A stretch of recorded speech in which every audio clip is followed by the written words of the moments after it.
Ndabaramukije kandi ejo haheze narabaganirije icigwa gikomeye cane kijanye n'amaso y'imbwa.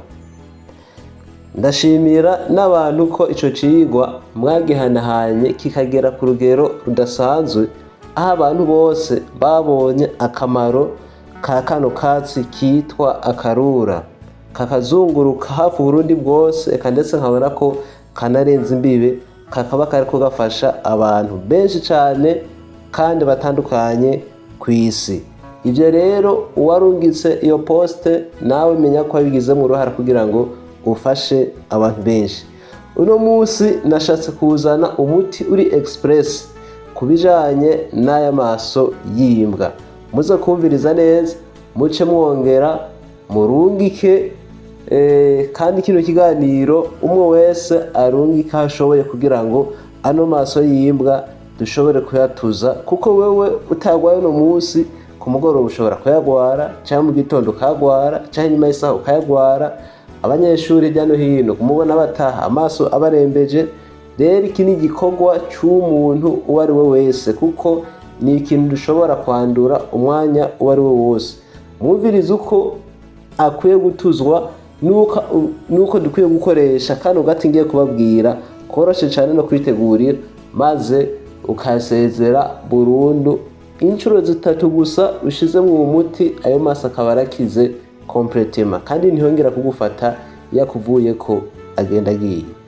Uru rubuga nubwo iwacu nubwo iwanyu, uru rubuga ni ingirakamaro cane.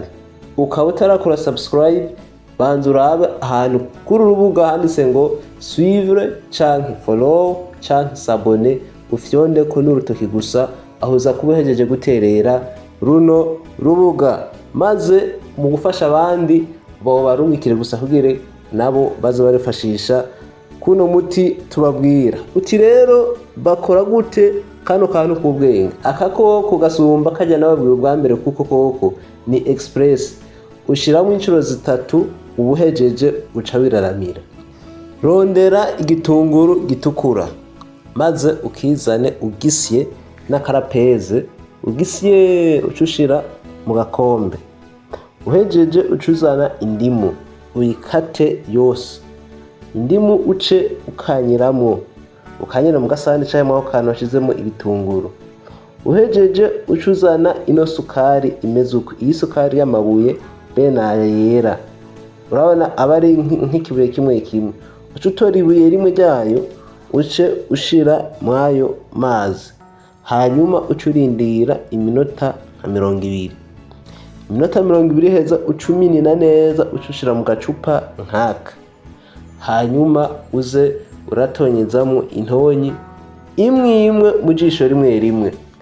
Ugitangura kumva ibimenyetso gusa, ukumva mu maso hatanguye kuzamo utuntu umengo ni imisenyi, ingonera nyinshi, waguma ushaka kwikora ngo bitokore, menya neza ko aho amaso y'imbwa yakwatatse. Rero co uyitanga ushiremo kano gati mu mwanya muto, n'incuro zitatu gusa, aza kuba yirutse agende burundu. Nuko muhanahane, bye bye. Hama uza kugira ikibazo arashobora kubaza ku yindi nimero igihe ashaka ubufasha. Bye bye.